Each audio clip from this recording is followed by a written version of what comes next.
ब्रह्मानंदं परम सुखदं केवलं ज्ञानमूर्तिं द्वन्द्वातीतं गगनसदृशं तत्त्वमस्यादिलक्ष्यम् एकं नित्यं विमलमचलं सर्वधी साक्षिभूतं भावातीतं त्रिगुणरहितं सद्गुरुं तं नमामि, सद्गुरु तं नमामि, सद्गुरु तं नमामि।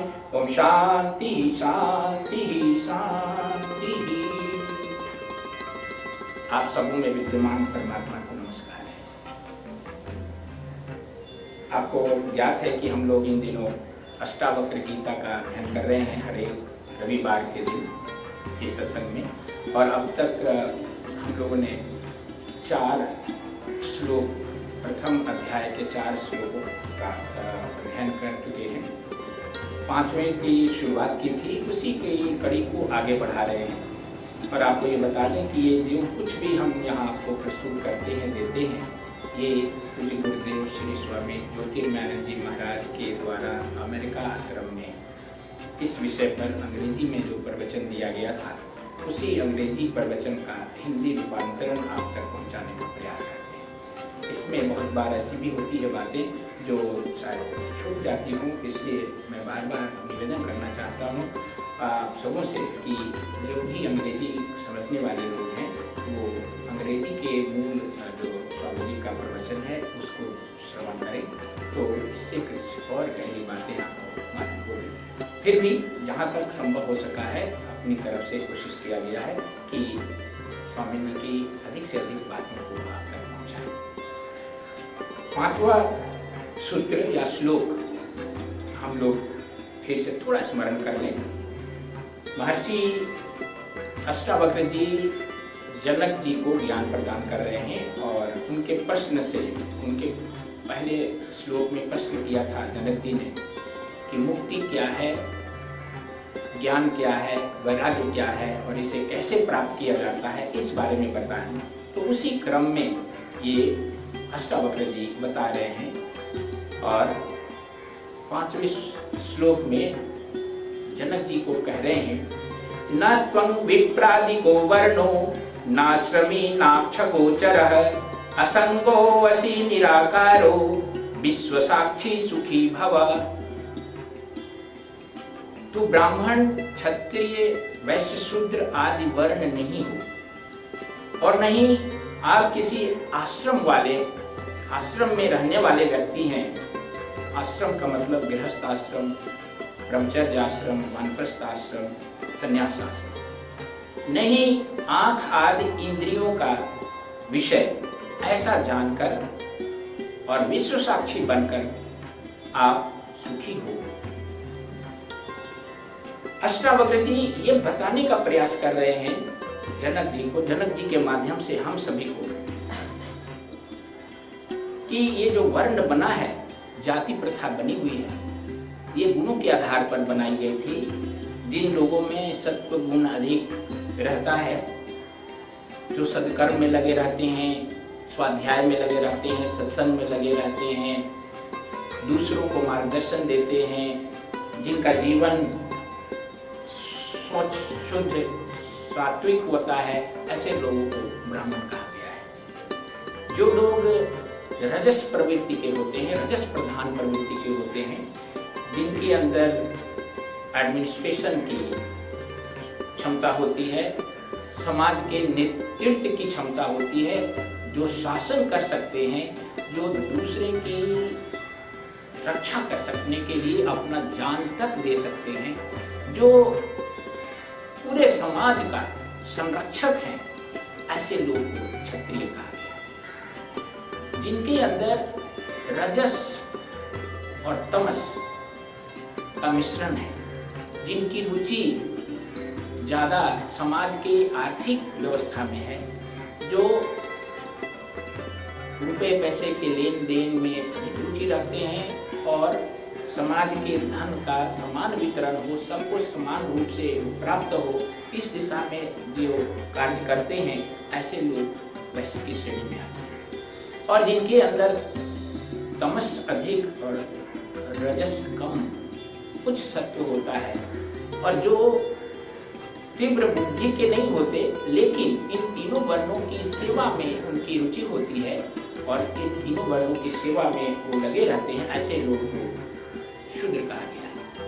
तो ये जाति के आधार पर, जाति का निर्माण जो है गुणों के आधार पर हुआ है, और प्रत्येक व्यक्ति एक ही परिवार में, अलग अलग व्यक्ति एक ही परिवार में रहते हुए भी अलग अलग वर्ण का हो सकता है।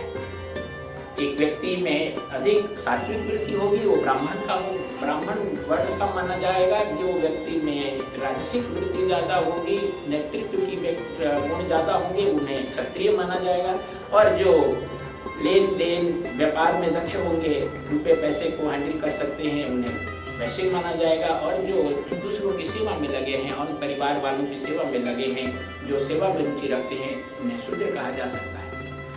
कभी अपना एक व्यक्ति भी दिन के 24 घंटे में कुछ समय के लिए ब्राह्मण होता है। सुबह में आप उठते हैं, पूजा पाठ करते हैं, ध्यान प्रार्थना करते हैं, उस समय हर कोई ब्राह्मण होता है, अच्छे विचार रखता है। दोपहर में आप जाते हैं, अपना काम करते हैं, अपने को रजस में डाल देते हैं, एक्टिविटीज में डाल देते हैं, उस समय आप क्षत्रिय होते हैं। दोपहर के बाद शाम को आप जो है अपने को वैश्य के रूप में पाते हैं। लेन देन, मिलना जुलना, हानि लाभ के बारे में लेखा जोखा रखना। शाम को आप सब्जी लाते हैं, घर का काम करते हैं, बच्चों की देख रेख करते हैं, परिवार की सेवा करते हैं, उस समय आप शूद्र होते हैं। इस प्रकार से एक ही व्यक्ति एक ही दिन में ब्राह्मण, क्षत्रिय, वैश्य, शूद्र हो सकता है। लेकिन धीरे धीरे सामाजिक परंपरा जो है वो जाति के आधार पर बनती गई, और लोगों ने किसी विशेष परिवार में जन्म लेने वाले को परमानेंट वही मान लिया कि ये व्यक्ति शूद्र है या वैश्य है या क्षत्रिय है या ब्राह्मण है, जो कि ये बाहर की कुवृत्तियों के कारण हुआ, ऐसी प्रथाओं के कारण हुआ। वास्तविकता ये है कि आप कुछ नहीं है, यहाँ पर आपको अष्टावक्र जी बता रहे हैं जनक जी को कि आप ये वर्ण नहीं है। वर्ण जो है वो स्वभाव के, संस्कारों के कारण होता है, और संस्कार जो है वो व्यक्तित्व का होता है, आत्मा का संस्कार नहीं होता है। आत्मा जो है वो एक ही प्रकार की होती है, और वो हमेशा अछूता होता है इस प्रकार के किसी भी परिसीमा से। और ये जो व्यक्तित्व है ये बार बार बदलता रहता है गुणों के कारण, ये अच्छा या बुरा होता रहता है।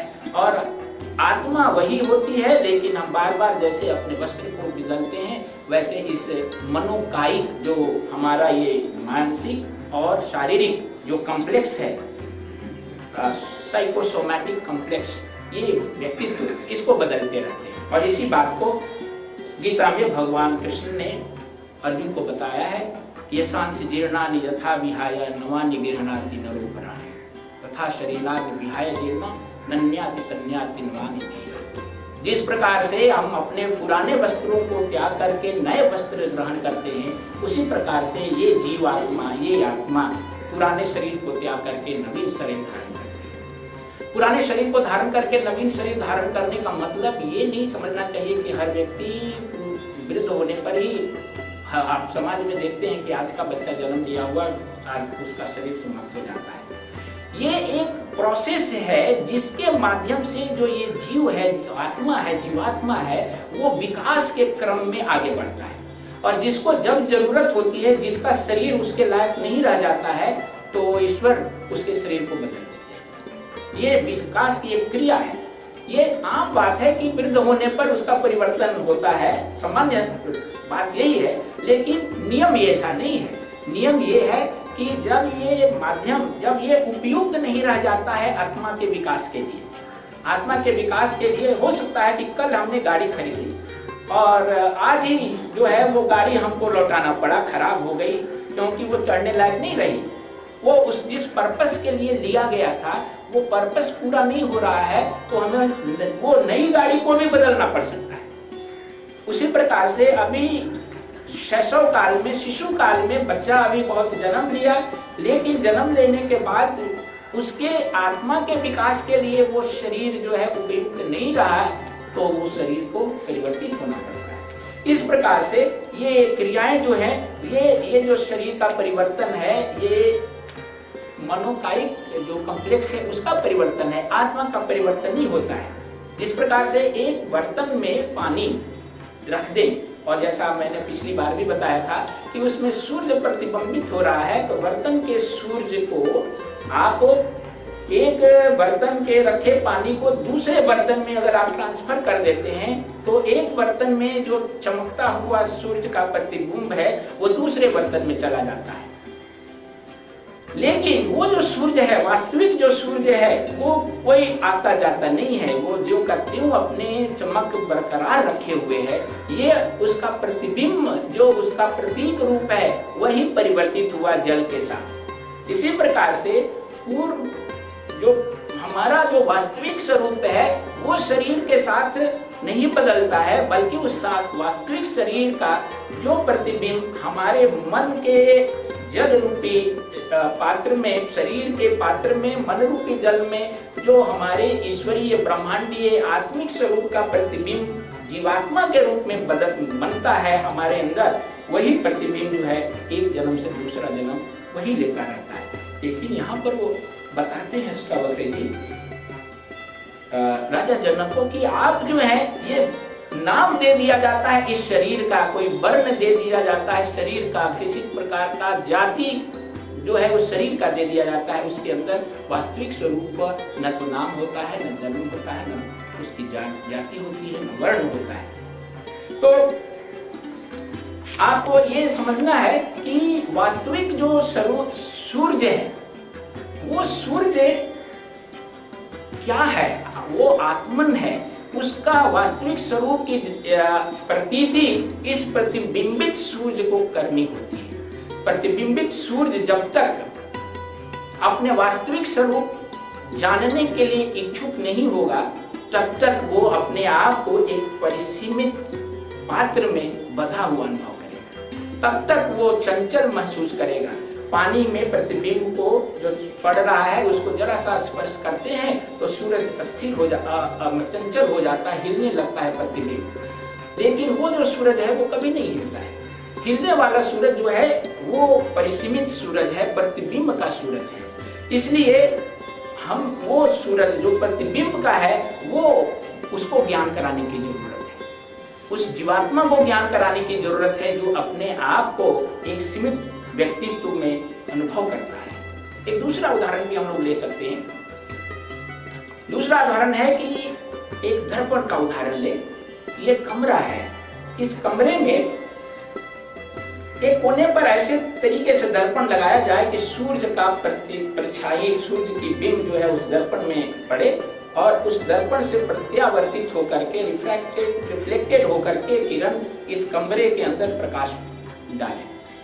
जो बाहर सूरज चमक रहा है उसका प्रतिबिंब दर्पण पर पड़ रहा है और दर्पण का प्रतिबिंब से निकलने वाले प्रकाश से कमरे के अंदर की चीजें प्रकाशित हो रही हैं। और वो जो कमरे के अंदर की चीजें प्रकाशित हो रही हैं दर्पण के प्रतिबिंब से, पड़ने वाले सूरज के किरणों के प्रतिबिंब से, तो ये दर्पण का सूरज जो है वास्तविक सूरज को ये लेना देना नहीं है कि इस कमरे में कैसी चीजें हैं, कैसे रखी हुई हैं, किसकी हैं। वो उसका प्रकाश जो है सब पर सामान्य रूप से मिल रहा है, इस कमरे में भी मिल रहा है।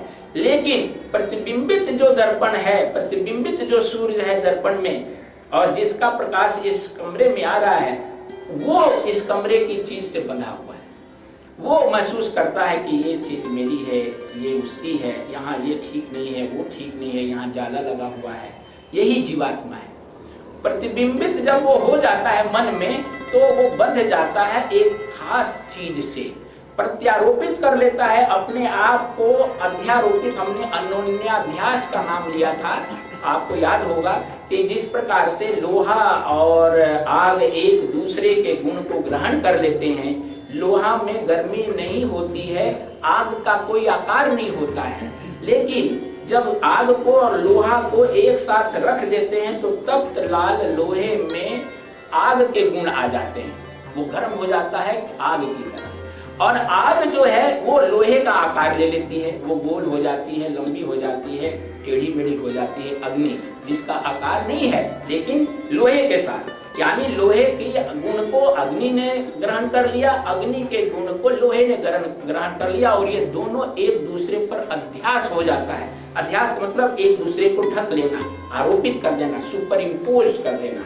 उसी प्रकार से जब ये जीवात्मा इस मन के साथ अपने आप को जोड़ लेता है तो मन के गुण को, शरीर के गुण को, इंद्रियों के गुण को, ये सारे एक दूसरे के गुण को आत्मा ग्रहण कर लेती है और आत्मा के ऊपर इनका गुण आरोपित हो जाता है और आत्मा का गुण मन पर, इंद्रियों पर और शरीर पर आध्यात्मिक हो जाता है। इस प्रकार से ये एक दूसरे को पृथक करने में असमर्थ होते हैं। आत्मा अपने आप को मन समझने लगता है, शरीर समझने लगता है, इंद्रियां समझने लगता है और इसलिए वो हिलता रहता है, क्योंकि मन हिलता है, अस्थिर रहता है। इसलिए आत्मा को दुख नहीं होना चाहिए, लेकिन जीवात्मा को दुख होता है। उस प्रतिबिंबित आत्मा को दुख होता है जो उस पात्र में चमक रहा है और अपने आप को उस पात्र के साथ पहचान अपनी बना ली है, एकात्मता बना ली है, अपने आप को आइडेंटिफाई कर लिया है। कमरे को प्रकाशित करने वाला दर्पण का प्रतिबिंब को ये एहसास है कि ये कुर्सी हमारी है, ये है, लेकिन बाहर चमकने वाले सूर्य को इससे कोई लेना देना नहीं। बाहर चमकने वाला सूर्य जो है इसको प्रकाशित करेगा, चाहे ये टूटी हो, गंदी हो, अच्छी हो, बुरी हो, उसका प्रकाश इसको मिलेगा। लेकिन जो कमरे के अंदर प्रकाश प्रतिबिंबित हो रहा है दर्पण के माध्यम से, उसको इसके टूटने से दुख होने लगता है, इसको खोलने से परेशानी हो जाती है, क्योंकि उसने इसके साथ अभ्यास बना लिया है, अपने आप को जोड़ लिया है। यही जो है हमारे अंदर, हम सबों के अंदर ये वास्तविक भ्रांति है। अष्टावक्र जी कह रहे हैं कि तुम ये नहीं हो, चमकने वाले सूरज नहीं हो, बल्कि ऊपर जो चमक रहा है, जो सारे बर्तनों में जिसका प्रतिबिंब है, तुम वो वर्ण तुम नहीं हो। उसी प्रकार से वो बता रहे हैं कि तुम किसी आश्रम के भी नहीं हो। अपने आप को ये मत समझो कि तुम ब्रह्मचारी हो, गृहस्थ हो, वानप्रस्थी हो, सन्यासी हो। 100 वर्ष की जीवन मान करके आमतौर पर समाज में 4 आश्रमों का विभाजन किया गया था कि पहले 25 वर्ष तक ब्रह्मचर्य रहेंगे, जिसमें अनुशासन सीखेंगे, प्रशिक्षित करेंगे, अपने आप को विद्या अध्ययन कराएंगे। दूसरे 25 वर्ष में हम गृहस्थ का उत्तरदायित्व लेते हैं, जहाँ पर परिवार को संभालते हैं, बनाते हैं, परिवार के उत्तरदायित्व का निर्वाह करते हैं, धन अर्जित करते हैं, समाज के कर्तव्यों का पालन करते हैं। फिर तीसरे 25 वर्षों में जो वो वानप्रस्थ आश्रम है, उसमें आप रिटायर्ड लाइफ जीते जरूर हैं, लेकिन अपने स्वार्थ से थोड़ा बाहर निकल करके समाज को सेवा में लगाते हैं, अपने परिवार से ऊपर उठ करके अन्य 2 लोगों को सेवा करते हैं, साधना करते हैं। प्राचीन काल में लोग वानप्रस्थी होकर के, वानप्रस्थ मतलब वान में चले जाते थे, वन में चले जाते थे, लेकिन व्यवहारिकता के स्तर को आज देखते हुए ऐसा संभव भी नहीं है, करने की आवश्यकता भी नहीं है। और लास्ट में 25 वर्ष में संन्यास्त होने का मतलब ये होता था कि जीवन का सब कार्यों से मुक्त होकर के, सारे कर्तव्यों से मुक्त होकर के एकमात्र कर्तव्य आत्मज्ञान में अपने आप को लगा देने का था। ये फिजिकल से ज्यादा साइकोलॉजिकल है, मानसिक है। ये कोई जरूरी नहीं है कि आप जो हैं फिजिकली इस प्रकार से कर ही। अगर आप जहाँ हैं वन में नहीं भी गए हैं तो घर में रहते हुए वानप्रस्थी हो सकते हैं, आप घर में रहते हुए सन्यासी हो सकते हैं। एक सूफी संत था, उसका एक शिष्य था, और उस शिष्य जो है वो एक दिन आया, उसने कहा कि गुरुजी मैं भी आपकी तरह ही दरवेश बनना चाहता हूँ, साधु बनना चाहता हूँ। हमें संसार में अब रुचि नहीं रह गई है, संसार की चीज़ों से किसी प्रकार की आसक्ति नहीं रह गई है, और हम चाहते हैं कि आपकी तरह का ही जीवन व्यतीत करें। तो उसका गुरु कहा कि बहुत अच्छी बात है, तुम्हारा विचार नेक है, ऐसा कर सकते हो। कुछ दिन के बाद वो फिर उसके पास मिलने आया, अपने गुरु के पास, और कहा कि ऐसा है कि अभी हम जो फकीरी का बाना है ना, फकीरी बाना, फकीर का जो वस्त्र है, वो अभी सिलने के लिए दिए हुए हैं टेलर के पास। वो टेलर सिल रहा है, थोड़े देर में वो सिल के दे देगा तो बाना मेरा तैयार हो जाएगा, तो फकीर बन जाएंगे। तब गुरु ने कहा कि अभी तुम जाओ, संसार में ही रहो, जिस चीज को छोड़ने के लिए सन्यासी बनना जाता है, उसी की व्यवस्था में तुम लगे हुए हो। फकीरी बाना पहन करके सन्यासी बनने के लिए थोड़ी सन्यासी बना जाता है, और उसको छोड़ने के लिए बना जाता है, और तुम उसकी व्यवस्था में लगे, तुम भोगो अभी संसार को, अभी संसार में रहो। ये मानसिक ज्यादा है। आप जहां भी हैं, जैसे भी हैं, जिस अवस्था में हैं, उस अवस्था में आप वानप्रस्थी हो सकते हैं, आप गृहस्थ हो सकते हैं, आप संन्यास्त हो सकते हैं। लेकिन आप बाहर से अगर अपने आप को चेंज करके चाहें कि आप ऊपर से दिखावा से अपने आप को सन्यासी या वानप्रस्थी बना लें, तो वो वास्तविक परिवर्तन नहीं होगा। तो ये जो प्रतिबिंबित सूर्य है, वो समझ लेना है कि वो जीवात्मा है, और सारी गड़बड़ी उसमें होती है। लेकिन एक बात और गहराई से समझ लेने की यहाँ जरूरत है कि वो प्रतिबिंबित सूर्य कभी भी किसी भी पल वास्तविक स्वरूप से, वास्तविक सूर्य से अलग नहीं है। उसकी सत्ता ही इसलिए है कि वो है। अगर वास्तविक स्वरूप का सूर्य का अभाव हो जाए तो कोई प्रतिबिंब सूर्य का नहीं बनेगा। अगर सागर ही नहीं रहे तो वहां लहर कहां रहेगी? अगर आकाश ही ना हो तो नीला धब्बा कहां से दिखाई पड़ेगा? अगर चारों तरफ बादल लगी है और आकाश का नीला धब्बा दिखाई पड़ रहा है, आभास दे रहा है आकाश का, छोटे आकाश का, तो समझो कि आकाश है, जीवात्मा है। इसका मतलब है, ये प्रतिबिंब है, इसका मतलब है कि उसका मूल स्रोत है, और इस मूल स्रोत से हम कभी अलग नहीं हुए हैं। इस बात को हमेशा ध्यान रखना है कि ये जीवात्मा, हाँ, अब ये बात है कि जो जीवात्मा, जो जीव अपने आप को उस बर्तन से, उस जल से, उस पात्र से जोड़ लिया है, अब वो जोड़ने की क्रिया को हमें तोड़ना है। उसको ज्ञान से, उसको अपने साधना से, अपने संकल्प से, अपने रियलाइजेशन से अपने वास्तविक स्वरूप की एहसास करना है। और ये जो एहसास होता है वो क्रमिक रूप से होता है, और जब क्रमिक रूप से एहसास होने लगता है तो वो जो एक कमरे को प्रतिबिंब जो प्रकाशित करने में इंटरेस्टेड था, वो अब महसूस करने लगता है कि मैं अब दूसरे कमरे से भी मेरा वैसा ही संबंध है, दूसरे कमरे के चीजों से भी मेरा वैसे ही संबंध है। इस प्रकार से उसकी समझ का दायरा बढ़ते रहता है, और अंत में वो अपने आप को अपने मूल स्वरूप, जो अपना मूल सूर्य स्वरूप है, उसमें रियलाइज कर लेता है। और उस समय उसे किसी चीज के प्रकाशित करने या न करने का कोई इच्छा नहीं होती है। वो जो ऊपर वाला सूर्य है, उसको कोई चिंता नहीं है कि उसके प्रकाश से कहाँ प्रकाश हो रहा है, कहाँ का अंधेरा दूर हो रहा है, वो सिर्फ प्रकाश है। हम उसके प्रकाश में चाहे अपने कपड़े को सुखा लें, चाहे अपना कुछ भी कर लें, दुनिया का कोई प्राणी ऐसा नहीं है जिसे उस सूर्य की आवश्यकता ना हो। लेकिन वो सूर्य जो है किसी प्राणी से जुड़ा हुआ नहीं है, वो किसी वृक्ष से जुड़ा हुआ नहीं है, लेकिन कोई भी पत्ता ऐसा नहीं है जो उस सूरज की रोशनी पर निर्भर ना हो। लेकिन वो सूरज किसी पर निर्भर नहीं है। वो स्थिति जो है वो आ जाती है, आप आत्म साक्षात्कार जब प्राप्त कर लेते हैं तो उस समय आ जाती है।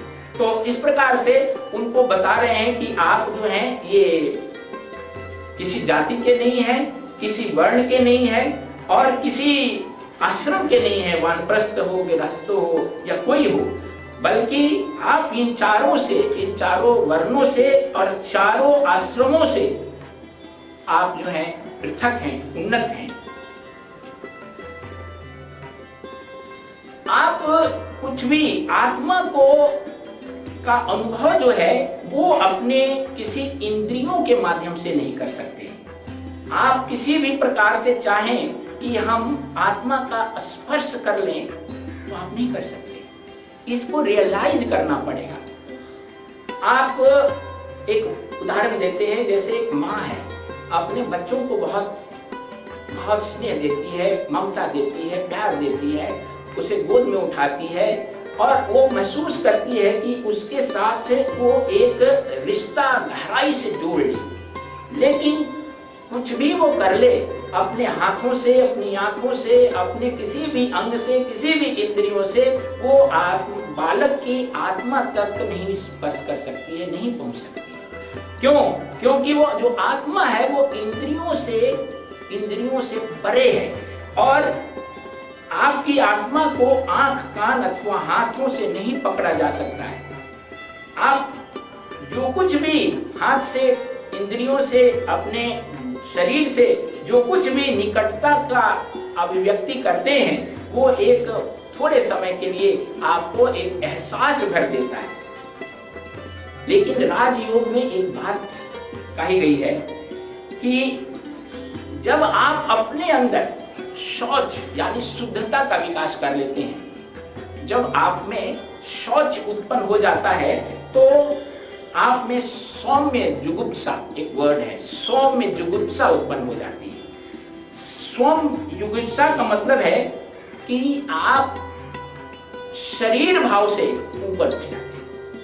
यदि आपको कोई उस समय काला कह दे, लंगड़ा कह दे, बेवकूफ कह दे, कुरूप कह दे, कुछ भी कह दे, आपको कोई चिंता नहीं होगी। आपको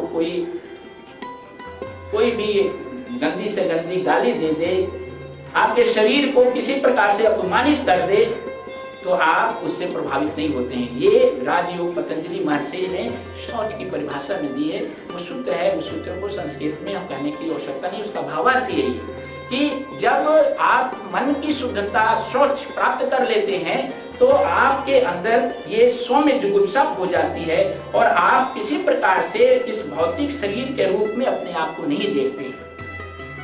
समाज में आपकी पहचान आपके शरीर से है। आमतौर पर जब आप कहीं जाते हैं पार्टी में तो किसने क्या कपड़ा पहना है, कौन सूट पहना है, कौन साड़ी पहना है, किसने क्या गले में लगाया है, कान में लगाया है, यही हम लोग देखते रहते हैं। हमारी पहचान हमारे शरीर से होती है, वस्त्रों से होती है, बाहर की चीजों से होती है, आम लोगों की एक बात है।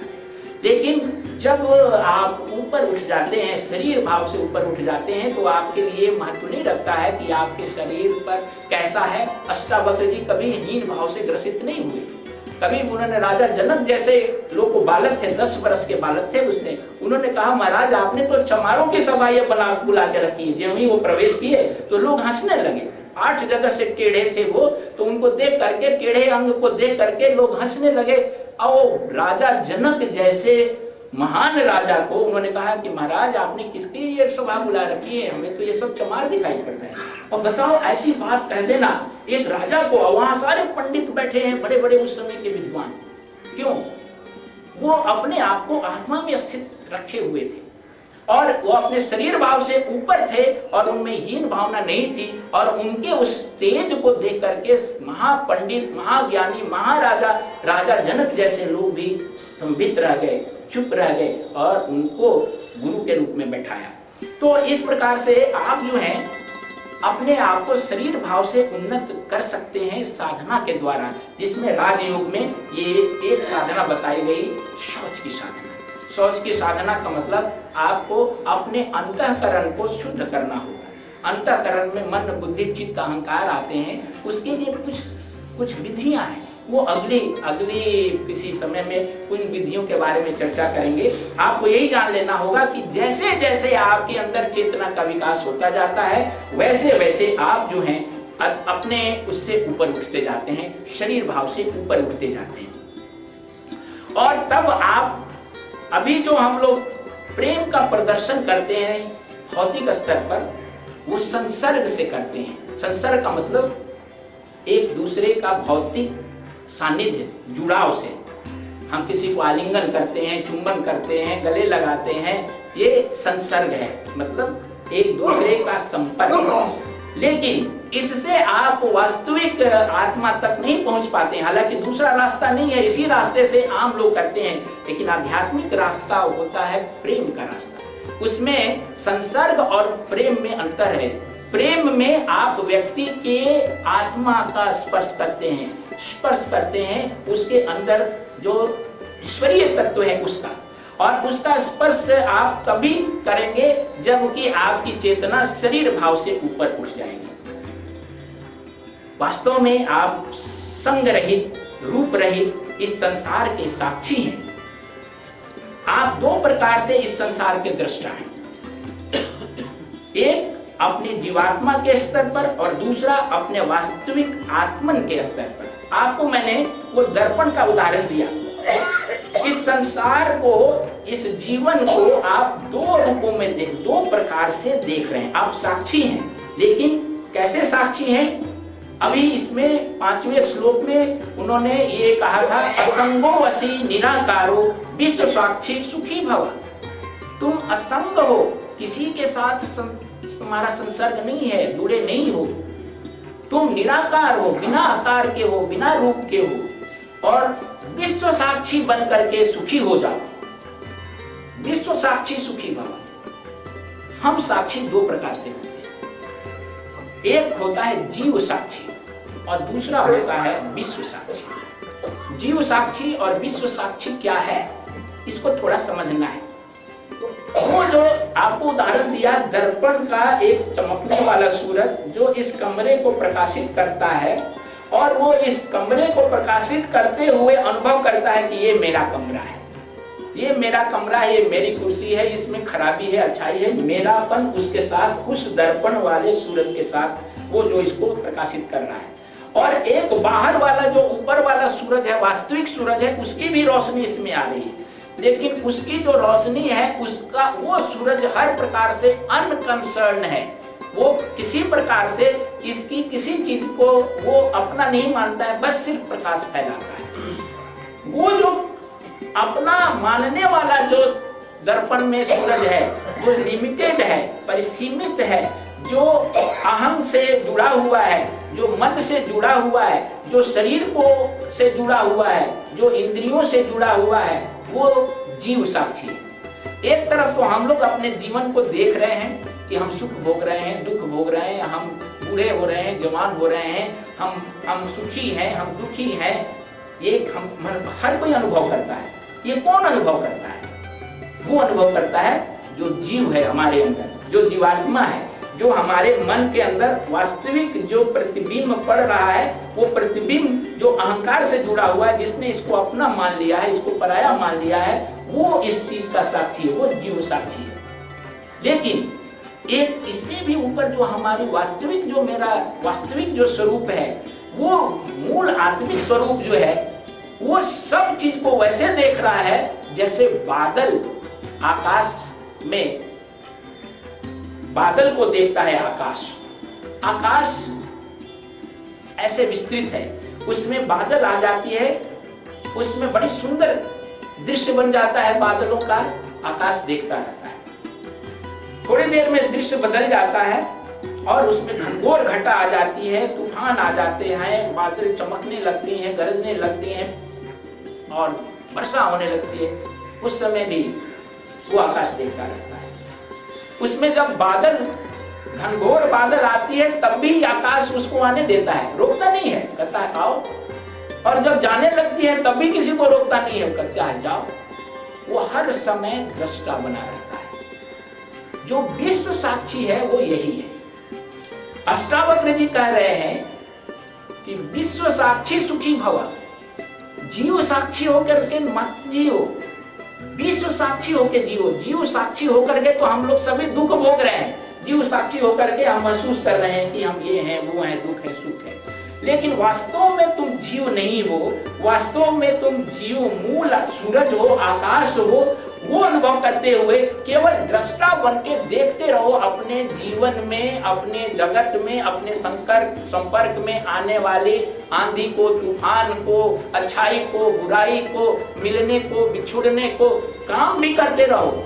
राजा जनक या भगवान कृष्ण या भगवान राम या अर्जुन, इन सबों को ज्ञान जब दिया गया तो किसी ने काम करना बंद नहीं किया। कोई राजा बना, कोई संघर्ष किया, कोई महाभारत किया, कोई रावण को मारा, किसी ने क्या नहीं किया। लेकिन उस समय उनकी जो साक्षी भावना रही, विश्व साक्षी की भावना रही। ये नहीं सोच लेना है कि जो आत्मज्ञानी संत होता है, जिसको आत्म साक्षात्कार हो जाता है और जो विश्व साक्षी हो जाता है, वो तटस्थ हो जाता है, कुछ नहीं काम करता है, वो पत्थर हो जाता है। ऐसा नहीं है, वो सबसे एक्टिव हो रहता है। वो सिनेमा का पर्दा हो जाता है। सिनेमा के पर्दे पर सिनेमा जो दिखाई पड़ता है, बहुत बढ़िया फिल्म आ रही है, टीवी स्क्रीन में आप देखते हैं, बहुत बढ़िया सीरियल आ रहा है, उसमें बहुत सारे इमोशंस आ रहे हैं, अच्छा बुरा खूब अच्छा लग रहा है। उस पर गोली बंदूक भी चल रही है, लड़ाई भी हो रहा है, उसमें कहीं कहीं प्रेम प्रसंग भी है, गीत भी हो रहा है, सुंदर प्राकृतिक दृश्य भी हो जाता है, लेकिन पर्दा जो है, जो स्क्रीन है, वो कभी प्रभावित नहीं होता है। उन दोनों का वो, अगर वो पर्दा ना रहे तो कोई दृश्य ही ना दिखाई पड़े, चाहे वो अच्छा या बुरा, लेकिन वो पर्दा जो है वो सारे चीजों को मैनिफेस्ट करता है और उसी के ऊपर सब कुछ होती है, लेकिन फिर भी उन सारे चीजों से वो असंग, अछूता, अप्रभावित रहता है, देखता रहता है। हमारे अंदर जो हमारा वास्तविक स्वरूप है वो आत्मिक स्वरूप है। वो आत्मिक स्वरूप जो है वो उसी प्रकार से वो पर्दा है जिस पर ये महसूस करना है कि इस पर ये खेल हो रहा है। ये जितना चीज हो रहा है आपके जीवन में, आप चाहे रोगी हो, धनी हो, सुखी हो, दुखी हो, आप जिस प्रकार से भी हो, बादल आया हो, गरज रहा हो, सुंदर प्राकृतिक छटा हो, जो कुछ भी हो, वो आप बस देखते रहिए। जहां अपने आप को आप विश्व साक्षी बना लेंगे तो आप उससे प्रभावित नहीं हो। पर्दा जैसे दृश्यों से प्रभावित नहीं होता है, और ज्यों ही जीव साक्षी अपने आप को बना लेंगे, जिसे अपने आप को जोड़ लेंगे उन चीजों से, तो आप प्रभावित हो जाएंगे। ये अष्टावक्र जी जनक जी को कहते हैं कि असंगो असि निराकारो विश्व साक्षी सुखी भव। तुम असंग हो, तुम निराकार हो, विश्व साक्षी बन करके सुखी हो जाओ। इसका अभ्यास करना पड़ता है, और ये चेतना की अवस्था को प्राप्त करने के लिए आपको कई कई स्टेजों से गुजरना पड़ता है। ये विश्व साक्षी जो है वो विश्व साक्षी अचानक आप नहीं बन सकते। एक दूसरा उदाहरण भी लेते हैं। हर जगह आकाश फैला हुआ है, हर जगह आकाश है, और ये आकाश हर जगह होते हुए भी सारी क्रियाएं स्पेस में हो रही है, लेकिन ये स्पेस सारी क्रियाओं से ऊपर है। कोई ऐसी क्रिया नहीं है जहां स्पेस का आधार ना हो, स्पेस का सपोर्ट ना हो। एक चित्रकार का कल्पना कीजिए, एक चित्रकार यहाँ पेंटिंग कर रहा है, कहीं दीवार पर पेंटिंग कर रहा है, वो अपना ब्रश जो है पेंट में डालता है और पेंट को भिगोता है ब्रश से और दीवार की पेंटिंग करता है। यहाँ ब्रश उसने डाला, वहां भी आकाश है, पेंट के डब्बे में भी आकाश है, वो हाथ वो घुमा के जहाँ ले जा रहा है दीवार पर, उसमें भी आकाश है, उस दीवार पर भी आकाश है। लेकिन क्या कभी आकाश को पेंट का एक भी बूंद टच किया? कभी किसी भी प्रकार से उस कितनी दीवार की रंगाई कर दी, क्या कोई आकाश में कोई रंग आया? कोई वो आकाश को रंग सकता है? नहीं रंग सकता है। वो सारी क्रियाओं को होते हुए भी वो जो पेंट, जो आकाश सबका आधार दे रहा है, वो सबसे, इन सबसे अछूता रहता है। आप वही आकाश है। इसको जब रियलाइज करेंगे तब आप विश्व साक्षी बन जाएंगे। जब आप असंग होकर के, लेकिन ज्यों ही आप अपने आप को शरीर मान लेंगे, ज्यों ही अपने आप को आप मन मान लेंगे, ज्यों ही अपने आप को आप इंद्रियां मान लेंगे, ज्यों ही अपने आप को जो है बुद्धि मान लेंगे, उसी समय आप जीव साक्षी बन जाएंगे। और उस समय जीव साक्षी हो जाएंगे तो इंद्रियों में, मन में, आपके बुद्धि में, आपके अहंकार में यदि कोई गड़बड़ी आई तो आपको महसूस होगा कि आपको गड़बड़ी है, क्योंकि आपने अन्योन्योध्यास बन गया है। आपने इंद्रियों के गुण आत्मा पर चढ़ा दिए, अपने ऊपर मान लिए। और अब जब है अपने ऊपर मान लिए हैं तो इंद्रियों को आप अमर मान लेते हैं, और इंद्रियां जहां थक जाती हैं तो आप दुखी हो जाते हैं। आंख से रोशनी चली गई तो आप रोने लगते हैं। क्यों? क्योंकि आपने ये मान लिया था कि आंख की रोशनी अमर है, कभी जाएगी ही नहीं, और उस पर आत्मा का गुण आरोपित कर दिया था। आत्मा अमर है, आत्मा कभी मरता नहीं है, कहीं आता जाता नहीं है, वो शाश्वत है। लेकिन आपने इंद्रियों पर अपने आप को इंद्रियां मान ली, अपने आप को कान मान लिया, अपने आप को, और ये चीजों को अपना मान लिया। इसको बाह्य भ्रम अध्यास बोलते हैं। ये मेरा पुत्र है, ये मेरा धन है, ये हमारा अपना है। अब आपने तो इसको अब ये अपना मान लिया, मेरा स्वरूप है, मैं मान लिया। मैं का मतलब सत स्वरूप, चित स्वरूप, आनंद स्वरूप, उसको ही आपने तीनों उस पर अध्यारोपित कर दिया। इस तो सत स्वरूप का मतलब कि आपके चेतना में ये है कि ये मेरा पुत्र है, ये सत स्वरूप है, इसे मरना नहीं चाहिए, ये हमेशा अमर रहेगा। आपने आत्मा के सत स्वरूप को एक नश्वर चीज पर आरोपित कर दिया और वो मर जाता है। मर जाता है तो आप रोने चिल्लाने लगते हैं कि क्योंकि भ्रम था मन में पहले से। हमने बाह्य अध्यास जो है, बाह्य भ्रम हमने आरोपित कर लिया था। इसको पहले से, इस चेतना को, इसको अपने मन को प्रशिक्षित करना है। ये जो शास्त्र होते हैं ना, ये आपको एकदम पुख्ता बना देते हैं, आपको इस प्रकार से मजबूत बना देते हैं कि आप किसी भी प्रकार से आकाश की तरह, जैसे आकाश में चाहे कितना भी आंधी आए, तूफान आए, आकाश को स्पर्श नहीं कर सकता है, आपको आकाश बना देते हैं कि संसार की कितनी भी गड़बड़ियां हैं, वो इतनी गड़बड़ियां जो है वो सब के सब को आप झेल सकें, आप एकदम दृष्टा बन जाएं। तो इस प्रकार से जो विश्व साक्षी जब आप बन जाते हैं, तो किसी भी प्रकार से आप ये नहीं कर सकते हैं, प्रभावित नहीं होंगे। लेकिन विश्व साक्षी बनने के लिए कुछ स्टेज में काम करना पड़ता है, और उसमें सबसे पहली बात है अनासक्त होकर के अवलोकन करना। ये एबिलिटी, ये एक कला विकसित करनी पड़ेगी, ये करना है आपको। क्या पहला स्टेज कि बिना अटैच्ड हुए, अनासक्त होकर के जो आपके जीवन में घटनाएं घट रही है, माइंड कीजिए, ये बहुत आर्ट ऑफ लिविंग है असल में। ये है आपको रिलैक्सेशन की विधि।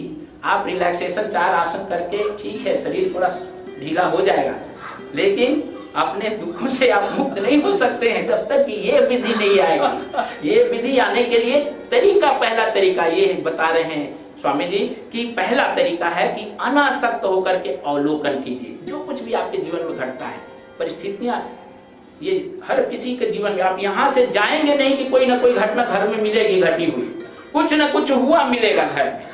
आपको केवल बाहर निकलना है, टकरा जाएंगे आप किसी बस से, किसी गाड़ी से, कोई आके माला लगा देगा, आपको चरण छू देगा, कुछ दे देगा, कुछ छीन लेगा, पॉकेट मरा जाएगा, आपको लॉटरी निकल, कुछ भी तुरंत हो सकता है। तो कुछ भी हो, उससे आपको लेना देना नहीं। अपने आप को हमेशा सोचिए कि आप आकाश हैं। आंधी आई है, तूफान आया है, सुंदर बाहर खूब सुंदर दृश्य बना हुआ, ये मत सोचिए। आप ये सोचिए कि आप आकाश हैं, और उसका अनासक्त भाव से अवलोकन कीजिए। देखिए, आंखें कभी बंद करके भी देखिए, कभी मन बंद करके देखिए क्या हो रहा है। हो सकता है आप स्वयं बीमार हो गए हो, आपके पत्नी, परिवार, बच्चे में बीमारी हो गई हो सकता है कि कोई समस्या आई हो। हर किसी को कोई ना कोई समस्या है, कोई ऐसा व्यक्ति नहीं है जो बिना समस्या का हो। तो आप उसको ये अभ्यास कीजिए, अनासक्त होकर के देखने का। ये सब लोग नहीं कर सकते हैं माइंडेड। क्यों नहीं कर सकते हैं? क्योंकि जो मक्खी उस शहद के कटोरे में डूब जाएगी, वो कहां से रस का स्वाद ले सकेगी? वो तो रस का स्वाद तो वही मक्खी ले सकती है जो अलग से हट के उसको देखे और कभी कभी उसको सट के कभी रसास्वादन करे। तो आपको पहले ये करना है कि आप उस परिस्थिति में अपने आप को पूरी तौर पर इन्वॉल्व न करके उसका अवलोकन करें। ये अभ्यास करें कि आप उस वातावरण से, उस परिस्थिति से मानसिक रूप से अपने आप को आप अलग कर सकते हैं कि नहीं। तो ये पहला अभ्यास है, इसका ही अभ्यास करना है कि प्रत्येक स्थिति में, चाहे वो अच्छी हो या बुरी हो, दोनों स्थिति में, अच्छी स्थिति में भी ये महसूस कीजिए कि इससे हम अलग हैं, बुरी स्थिति से भी अपने आप को ये महसूस कीजिए कि आप इससे अलग हैं। तो इस प्रकार से पहली अवस्था जो है ये अवलोकन की है। जैसे ये इसका एक उदाहरण दिया गया है फोटो खींचने वाले कैमरे से। हम अगर मान लीजिए इस सब का फोटो खींचना चाहें आपका, तो एक बार में यहाँ कैमरा लिया, खींच नहीं देंगे, उसमें 2 आदमी का फोटो आएगा, 4 आदमी का नहीं आएगा। आपने देखा होगा कि फोटो खींचने वाले अपने आप को थोड़ा पीछे करता है, फिर जरा सा आगे ले जाता है, कभी दाएं कभी बाएं करता है। क्या करता है? वो फोकस करता है, एडजस्ट करता है अपने ध्यान को। अपने कैमरे के अंदर आपके सारे लोग इसमें आ जाए तो वो आगे पीछे जाता है। एकदम से तुरंत निर्णय ना लें, तुरंत जिंदगी का कोई परिस्थिति आई नहीं कि बस जजमेंट कर दिया, ऐसा नहीं करना है। आगे पीछे जाना है, उस परिस्थिति को फोकस करना है, उस परिस्थिति के मूल में जाना है। ये अनासक्त होकर के अवलोकन करते हैं। हम लोग आमतौर पर क्या करते हैं कि बस कुछ घटना घटी नहीं, अभी इधर घटी और उधर हम रिएक्ट कर जाते हैं। हम उसके पीछे जो है क्या मूल है, क्या चीज है, उसको नहीं देख पाते हैं। आपको अभ्यास करना है कि don't take hasty decision, hasty judgment. हमेशा ये ध्यान रखिए कि आप जो है उसके मूल में जाएं, समग्रता में उसको देखें, स्थिति की पृष्ठभूमि में जाएं और उसको समग्र रूप से अवलोकन करें। ऐसी क्षमता आपको ऐसे नहीं आती है। ऐसी क्षमता बढ़ाने के लिए आपको फिर अपने मन को एकाग्रित करना पड़ेगा। जब ध्यान, प्रार्थना, थोड़ा सा धारणा ध्यान, इसका अभ्यास करना पड़ेगा और धीरे धीरे आपको अपने मन को याद दिलाना पड़ेगा कि तुम मन समझ लो कि तुम जो हो आकाश हो, इससे अलग हो, तुम इन सबों से सदा अछूता हो, ये तुम्हें स्पर्श नहीं कर सकती हैं। इस बात को याद दिलाना होगा और जैसे जैसे ये स्मृति आपकी चेतना में आएगी वैसे वैसे आप अपने कर्तव्यों को प्रभावी ढंग से कर सकेंगे। और जब इससे आप थोड़ा सा उन्नत हो जाते हैं, थोड़ा सा इस अवस्था से मतलब अनासक्त अवलोकन की अवस्था से जब आप थोड़ा ऊंचा हो जाते हैं तो आप अपने आप को महसूस करने लगते हैं कि मैं प्रतिबिंबित होने वाला आत्मन हूँ। I am not this body, I am not this mind, I am not this senses, I am not this intellect, I am not this ego, but I am the reflecting sun reflected in my water of my mind. मेरे मन रूपी जल में प्रतिबिंबित होने वाला मैं आत्मन हूँ। मैं मन नहीं हूँ, मैं बुद्धि नहीं हूँ, मैं चित्त नहीं हूँ। ये आप थोड़ा अनुभव करने लगते हैं। अपने से अपने मन को, अपने इंद्रियों को, अपनी बुद्धि को अलग महसूस करने लगते हैं। ये जो है वो आप थोड़ा ऊपर जाते हैं तब। और जब आप अपने आप को रिफ्लेक्टेड सन महसूस करने लगते हैं तो आप में एक दूसरा गुण भी आ जाता है। Then you start finding that the same sun is reflected in this person also. वही सन जो हमारे में प्रतिबिंबित हो रहा है वो इसमें भी प्रतिबिंबित हो रहा है। तब आपका व्यवहार बदल जाता है। तब आप उसके साथ, जब वही सूरज के प्रतिबिंब इसमें है और उसी सूरज के प्रतिबिंब इसमें है, ये जब हम महसूस कर लेंगे तो हम अपने से अलग उसको कैसे महसूस कर सकते हैं। ये ऊंची अवस्था होती है। इसका भी अभ्यास जब आप करने लगते हैं तो आप दूसरों की सेवा करने में, दूसरों को अच्छा करने में, प्रसन्न करने में आपको अनुभव होने लगता है और तब आप दूसरे का हृदय में प्रवेश कर सकते हैं। आप दूसरे का आत्मा का टच कर सकते हैं। आत्मा का टच आप आंखों से नहीं कर सकते हैं, आत्मा का टच आप हाथों से नहीं कर सकते हैं, कितना भी निकटता लाए। और प्रकृति, आपको एक और छोटी सी बात बताइए, संत महात्मा क्या करते हैं, ये संसार के रहस्यों को उद्घाटित करते हैं। हम सबसे ज्यादा प्रेम भौतिक स्तर पर कैसे प्रकट करते हैं। किसी एक दूसरे को, हमको मान लीजिए हम किसी से प्यार करते हैं, प्रेम करते हैं, तो हम उसको नजदीक लाना चाहते हैं, अपने शरीर के साथ नजदीक लाना चाहते हैं। हम फिजिकली उसको अपने साथ रखना चाहते हैं, एकात्मता बनाना चाहते हैं, एक बनना चाहते हैं। यही करते हैं ना। और इस एकत्व को हम अपने इंद्रियों के माध्यम से जितना नजदीक कर सकते हैं करने का कोशिश करते हैं, फिर भी उस एकत्व को नहीं प्राप्त कर सकते। प्रकृति जो है, ईश्वर ये विधान में ऐसा बनाया है कि कुछ हमारे अंदर इंस्टिंक्ट दे दिया है, हमें इंस्टिंक्ट दे दिया है। इंस्टिंक्ट का मतलब अंतर्जात वृत्ति दे दी है नेचुरल प्रकार से, कि आपको कुछ नहीं आता है तो आपको, जैसे बच्चा दूध पीने लगता है बिना सिखाए, बछड़ा खड़ा हो जाता है, माता का थन खोज लेता है बिना बताए, मछली या मुर्गी को पानी में डाल दीजिए बिना बताए तैरने लगती है। उसी प्रकार से नेचर जो है वो फिजिकल लेवल पर एक दूसरे को संसर्ग में लाता है आनंद अनुभव करने के लिए, लेकिन आप उससे आनंद नहीं अनुभव करते हैं परमानेंट। वो आनंद इसमें होगा ज्यों ही आप अपने आप को रिफ्लेक्टेड सन महसूस करने लगेंगे और दूसरे को भी करने लगेंगे, तब आप आत्मिक स्तर पर उसके साथ एक हो जाएंगे। और जब जितना ज्यादा आत्मिक स्तर पर आप एकत्व का अनुभव करेंगे उतना ही आनंद बढ़ जाएगा। स्थूल रूप से जितना आनंद आपको मिलता था उससे ज्यादा सूक्ष्म रूप से आनंद मिलता है और इससे भी ऊपर आप जो है बढ़ सकते हैं। और वो इससे ऊपर जब बहुत उन्नत आपका मन हो जाता है, बहुत हाईएस्ट लेवल पर जब आप मन उत्पन्न हो जाता है, तो आप अपने आप को जो है ये महसूस करते हैं कि मैं ही सब में परिवर्तित, मैं ही सब में चमक रहा हूँ, मैं वो सूर्य हूँ और ये अलग अलग प्रतिबिंब नहीं, मेरा ही प्रतिबिंब सारा है। और तब आप महसूस करते हैं कि घट घट में है साई रमता, कटुक वचन मत बोल रे, जैसे कहा गया था, या जैसा तुलसीदास ने कहा है कि सिया राम मैं सब जग जानी। तो ये सिया राम मैं सब जग जानी की स्थिति तब आती है जब अपने आप को आप उस सूरज के रूप में अनुभव कर लेते हैं, और तब उस समय में आपको प्रणाम करने में किसी को कोई हेठाई नहीं महसूस होती है। ऐसे तो आदमी अपने माँ बाप को भी प्रणाम करने में आजकल बहुत मुश्किल होता है, और उस समय जो है, बल्कि स्वामी शिवानंद जी महाराज तो कहते रहे हैं कि मानसिक रूप से आप कुत्ता, बिल्ली, गधे, पेड़ पौधे उसको भी प्रणाम करो मानसिक रूप से। ये नहीं कि आप दिखावा करने लगे तो सब लोग सोचने लगे कि पागल हो गया है, लेकिन उसके लिए कि आप महसूस करें कि इसमें भी वही आत्मा है। और ये जो संसार है, इस संसार को हमेशा ये महसूस करना है कि ये संसार एक प्रकार से ये नाटक चल रहा है, खेल चल रहा है, और उस नाटक में आप जो हैं वो भाग ले रहे हैं, और इसका वास्तविक स्वरूप कुछ नहीं है। अगला सूत्र जो है, छठा सूत्र, उसमें अब कहते हैं अष्टावक्र जी, धर्मा धर्मो सुखम दुखम मानसानी न ते विभो, न कर्ता असि न भोक्तासि मुक्त एवासि सर्वदा। हे विभो, धर्म और अधर्म, सुख और दुख मन के हैं, तेरे लिए नहीं है। तू न करता है न भोगता, तू तो सर्वदा मुक्त है। ये संसार चक्र, इसको एक चक्र माना गया है, संसार चक्र को। ये संसार चक्र जो है, इस चक्र में स्पोक लगे हैं, अर्रा होता है ना स्पोक, वो अर्रा है 6। इस संसार भव चक्र के 6 चक्र में 6 अर्रे लगे हुए हैं।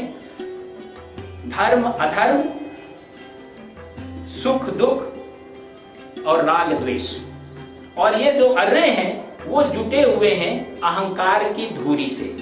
एक बीच में धुरी है, और उस धुरी से ये 6 स्पोक है, और उस स्पोक के ऊपर ये चक्र है, और इसी का नाम है भव चक्र। धर्म करने से सुख मिलता है, अधर्म करने से दुख मिलता है, और सुख जहां होता है वहां राग उत्पन्न होता है, दुख जहां होता है वहां द्वेष उत्पन्न होता है। आप इसी 6 चीज का अनुभव हमेशा करते हैं, और जब तक आप इसका अनुभव करते रहेंगे और तब तक ये चक्का बना रहेगा और चलता रहेगा। और ये चक्का का धुरी अहंकार है। ये धर्म अधर्म, सुख दुख, राग और द्वेष, ये अनुभव करने वाला आपका अहंकार है। अहंकार जो है मतलब मैं और मेरापन का जिससे बोध होता है, जिस मन से बोध होता है, उसको अस्मिता बोलते हैं। तो ये 6 चीजों का अस्तित्व है। अगर धुरी को तोड़ दिया जाए, चक्के का कल्पना कीजिए कि धुरी को बीच में जहां अर्रे लगे हैं, अगर उस धुरी को ही खत्म कर दिया जाए तो क्या अर्रा बना रहेगा, टिका रहेगा? नहीं टिका रहेगा। और जब अर्रा ही टिका नहीं रहेगा तो क्या वो चक्का टिका रहेगा? नहीं टिका रहेगा। अपने आप वो चक्र भी खत्म हो जाएगा। तो धुरी को तोड़ना है, अहम को तोड़ना है, मैं और मेरापन को तोड़ना है। यही बता रहे हैं कि तुम धर्म अधर्म, सुख दुख, ये सब मन से रिलेटेड है, अहंकार से रिलेटेड है, और आप न तो भोगता है और नहीं करता। इसे अच्छी तरह से समझ करके अपने अहंकार को विलीन कर देना है। अहंकार से आप काम करेंगे। बड़े बड़े लोगों को अहंकार होता है। एक बार देवता लोगों को अहंकार हो गया, जब असुरों को पराजित कर दिया तो सब लोग पार्टी कर रहे थे। जैसे कभी सफलता होती है तो पार्टी होता है, और पार्टी कर रहे थे और सब अपनी अपनी बड़ाई मांग कर रहे थे। हमने ऐसे मारा, वैसे मारा। अग्नि देवता थे, वायु देवता थे, रुद्र देवता थे, सारे देवता थे, इंद्र देवता थे। उसी समय होराइजन पर एक बहुत बड़ा विचित्र प्राणी उत्पन्न हो गया। उसका बड़ा विचित्र रूप था, और जब लोगों ने पार्टी करते करते आकाश में देखा कि अरे बड़ा विचित्र प्राणी है, कौन है? तो इंद्रदेव ने सबसे पहले वायुदेव को भेजा कि जरा पता लगाओ कि वो कौन प्राणी है, कौन जीव है, कौन यक्ष है। वायुदेव उसके पास गए, बड़े पार्टी में थे, जीते हुए थे, घमंड भी पूरा ऊपर था। तो पूछा कि तुम कौन हो? तो उस यक्ष ने कहा कि तुम कौन हो? भाई तुम नहीं जानते हो तुम कौन है? सारा संसार जानता है, हम एक फूंक से सारी सृष्टि को उड़ाने वाले चीज हैं, और मैं वायुदेव हूँ। तो वो यक्ष था, उसने छोटा सा एक तिनका उठाया और कहा कि इसको जरा उड़ा दो। और वो तिनका को लिया और खूब वायुदेव जोर से फूंक मारते रहे, हफ एंड पफ जिसको कहते हैं। वो इधर से फूंक मारे, उधर से फूंक मारे, लेकिन वो घास का तिनका हिला तक भी नहीं। आप बेचारे गिरे अपना ये करके वापस आ गए। अब इंद्र ने कहा दूसरे को, अग्नि देवता को कहा कि आप जाके पता लगाओ। अग्नि देवता ने फिर वही प्रश्न किया, अग्नि देवता से तुम कौन हो? अग्नि देवता ने कहा जानते नहीं हो, हम एक पल भर में सारी सृष्टि को हम भस्म करने वाले हैं, मेरा नाम अग्नि देवता है, जात वेदु मेरा नाम है, हम किसी को 1 सेकंड में भस्म कर सकते हैं। वही तिनका उठा के उनको दिया उस यक्ष ने, लो इसको जला दो। अब वो अपनी पूरी, वो पहले तो सोचे कि इतना छोटा तिनका हमको दे रहा है जलाने के लिए, फिर भी अपने गुस्से में आके थोड़ा जोर से उसको जलाया, काहे के लिए वो जलने जाए, जला भी नहीं। सारे देवता जब हार गए तो इंद्र स्वयं गए, और जो ही वहां इंद्र गए तो वहां उमा देवी सदाक्षी ज्ञान की देवी उमा प्रकट हो गई वो यक्ष की जगह पर। और उन्होंने कहा कि तुम्हें नहीं मालूम, तुमने जिसकी शक्ति से ये जीत हासिल की है वो परमात्मा ब्रह्मन वही है। तुमने अपनी शक्ति से ये जीत नहीं हासिल की है। अगर अपनी शक्ति से जीत हासिल की होती तो अग्निदेव या वायुदेव या दूसरे देव उसको कर लेते। ये तुम्हारी अहंकार की ये भूल है कि तुम सोचते हो कि मैंने जीता है। तुम्हारी सोच जो है ये भ्रामक है। ये कथा में ये है कि आप जो कुछ भी करते हैं ये अहंकार मिथ्या उसी तरह से समझ में आता है कि वो उसने सब कर लिया और ये चक्का बनाए रखता है।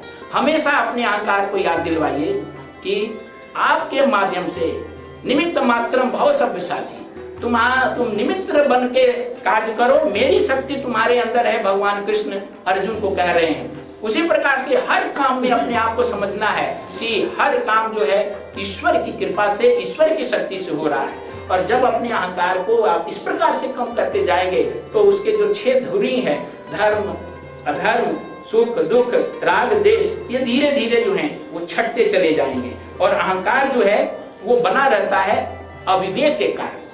इसको विवेक को पैदा करना होगा, और विवेक को पैदा करने के लिए आपको अपने अंदर जो है हमेशा ये देखना है कि आपके अंदर की बुद्धि का रूपांतरण अंतः प्रज्ञा में हो। अंतः प्रज्ञा में तभी होगा जब आपके अंदर ज्ञान का प्रकाश आएगा। आप चमकते हुए बादल के पीछे, बादल को चमकता हुआ ना महसूस करें। बादल देख रहे हैं, उसके चारों तरफ एक सुंदर चमक दिखाई पड़ रही है। देखने वाला कह सकता है कि यह बादल चमक रहा है, लेकिन आप उस बादल को चमक बनाए रखने वाले सूरज को देखें, अनुभव करें कि इसके पीछे एक सूरज है जो इस बादल को चमक प्रदान कर रहा है। बादल अपने आप में चमकीला नहीं है। विवेक को आप धीरे धीरे इस प्रकार के चिंतन मनन से बढ़ा सकते हैं। और विवेक, अविवेक का कारण जो है वो अविद्या है। अविद्या से ही अविवेक होता है और अविवेक से ही अहंकार होता है।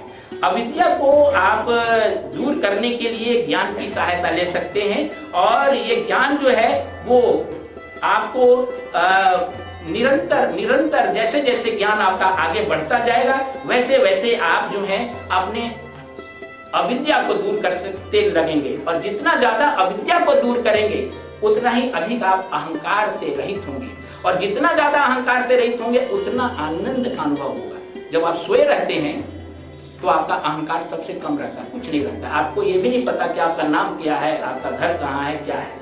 और सोने में जो आनंद मिलता है वो और किसी चीज में नहीं मिलता है। आपको खूब खाने को दे दिया जाए, खूब सिनेमा दिखाने को दे दिया जाए, खूब आपने दोस्त से बात करने के दे दी जाए, 2 घंटा 4 घंटा 6 घंटे के बाद आप कहिएगा कि हमको सोने जाना है। आप उसको छोड़ कर सोने जाएंगे, और सोने में कोई अगर उठा दे आपको जरा सा तो आपको चिड़चिड़ाहट होने लगती है, जैसे किसी ने आपको कोई कष्ट पहुंचा दिया। क्यों? क्योंकि सबसे आनंद का समय होता है, निगेटिव रूप में आप समाधि में होते हैं। इसका कारण यह है कि आपका आनंद, आपका अहंकार उस समय शून्य रहता है, और अहंकार जब शून्य रहता है तो सबसे ज्यादा आनंद होता है। लेकिन जागृत अवस्था में भी आप अपना अहंकार शून्य कर सकते हैं, और इसको जो है वो आप ज्ञान से कर सकते हैं। और इसकी संभावना आपको है कि आप अपने ज्ञान से अपने को अहंकार शून्य बना लें। 7वां सूत्र का थोड़ा सा परिचय आपको देंगे। 7वां सूत्र में महर्षि अष्टावक्र जी कहते हैं, एको दृष्टासि सर्वस्य मुक्त प्रायोसि सर्वदा अयमेव हिते बंधो दृष्टा पश्यसीतरम। तू एक सबका दृष्टा है और सदा सचमुच मुक्त है। तेरा बंधन तो यही है कि तू अपने को छोड़कर दूसरे को दृष्टा देखता है। ये इसको त्रिपुटी के उदाहरण से समझा जा सकता है। त्रिपुटी का मतलब होता है कि हमेशा ये तीन चीजें मिली रहती हैं, दृष्टा, दृश्य और दृष्टि। ये जो सामने दिखाई पड़ रहा है वो दृश्य है, जो देख रहा है वो दृष्टा है, और देखने की क्रिया जिस चीज से देखते हैं वो दृष्टि है। लेकिन आम तौर पर क्या होता है कि ये तीनों त्रिपुटी जो है वो तीनों त्रिपुटी में एक दृष्टा है। आपको लगता है कि हमको यहीं पर समाप्त करना पड़ेगा, समय समाप्त हो गया है। इसके आगे की बात हम लोग अगले सत्संग में करेंगे। आप सबों को अपनी ओर से धन्यवाद देते हैं। परमेश्वर आप सबों के अंदर ऐसी भावना भरे कि आप आध्यात्मिक रूप से इसी जीवन में जागरूक हो जाएं। ओम शांति शांति शांति।